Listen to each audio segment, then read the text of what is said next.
Welcome to Understanding VA Math. I'm your host, the Tired Grunt, and I'm a retired Marine with 7 service-connected conditions, 2 of them at 50% each, and yet my combined rating is only 90%. And I can't think of any other opener more tied to a topic than that, so let's go ahead and jump in. VA Math is the Department of Veterans Affairs approach to combining military disability ratings. Mind you, I said combining military disability ratings and not adding them for an overall rating.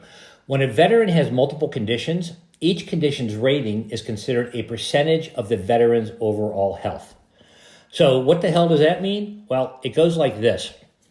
A veteran's body pre any type of disability is considered 100% healthy or functional. The more rated conditions you have, the lower and lower your overall health decreases until you reach 0%. When you reach 0% functional or health due to one or more related conditions, you are rated as 100% disabled by the Department of Veterans Affairs. Let's walk through an example with Andy, a Marine Corps veteran who left active duty 10 years ago. Now, Andy's been granted service connection for 3 conditions by the Department of Veterans Affairs. You might think that a knee injury of 30% plus a back injury of 30% plus a tinnitus injury of 10% would equal 70%. But of course, you are absolutely wrong. As I mentioned earlier, the VA combines ratings and does not add them. So let me show you how this works. We're going to start with the first disability, the knee injury at 30%. And, honestly, with the back injury at 30%, we could have started there as well. But let's start with the knee injury at 30%. At this point, Andy is 100% fully functional. So we subtract that 30% disability for his bad knee, and now he is only 70% functional. So you can see how we decrease from 100 to 70 due to his knee being rated at 30%. As you can see, his current rating is 30% to his knee, and the next disability is going to be calculated based on Andy only having 70% of his functionality left, not the 100% he started with. All right, so we are done with the first disability, and that was pretty straightforward. For the second disability, his back injury at 30%, we only have 70% of Andy's functionality to play with at this point.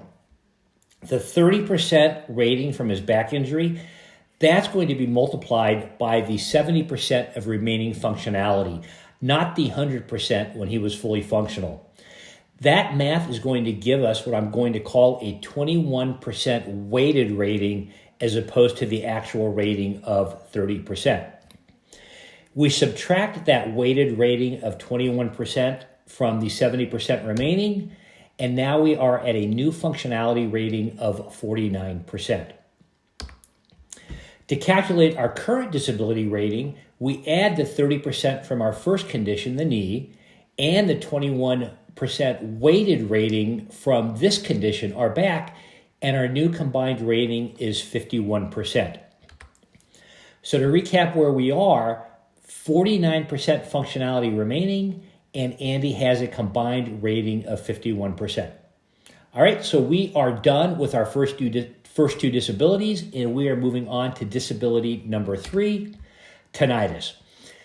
Andy's tinnitus rating is at 10%, but because of his first 2 conditions, we only have 49% of Andy's functionality to play with.